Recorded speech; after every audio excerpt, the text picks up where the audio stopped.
શિવાય ઓનિક્સ યુવક મંડળ દ્વારા તેમની સોસાયટીમાં ભવ્ય ગણેશોત્સવનું આયોજન કરવામાં આવ્યું. શિવાય ઓનિક્સ યુવક મંડળ દ્વારા દર વર્ષની જેમ આ વર્ષે પણ તેમની સોસાયટીમાં ભવ્ય ગણેશોત્સવનું આયોજન કરવામાં આવ્યું હતું. રવિવારે વિવિધ સાંસ્કૃતિક કાર્યક્રમો યોજાયા હતા. અનેક બાળકો દ્વારા નૃત્ય, ગીત, સંગીત સહિતની સુંદર રજૂઆતો કરવામાં આવી હતી.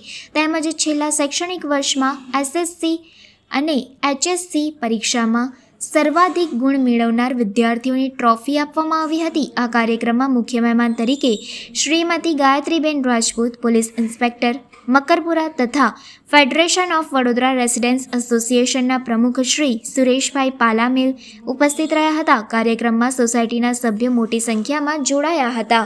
તેમના સંબોધનમાં સુરેશભાઈ પાલામેલે જણાવ્યું હતું કે બાલ ગંગાધર ટિળકે 1893માં ગણેશ ચતુર્થીના જાહેરોત્સવની શરૂઆત કરી હતી, જેનો મુખ્ય હેતુ હિન્દુ સમાજને એકત્રિત કરવાનો અને બ્રિટિશ શાસન સામે રાષ્ટ્રીયતાનો ભાવ જગાડવાનો હતો. બ્રિટિશ સરકારે જાહેર સભાઓ પર પ્રતિબંધ મૂક્યો હતો, પરંતુ ધાર્મિક ઉત્સવોને છૂટછાટ હતી.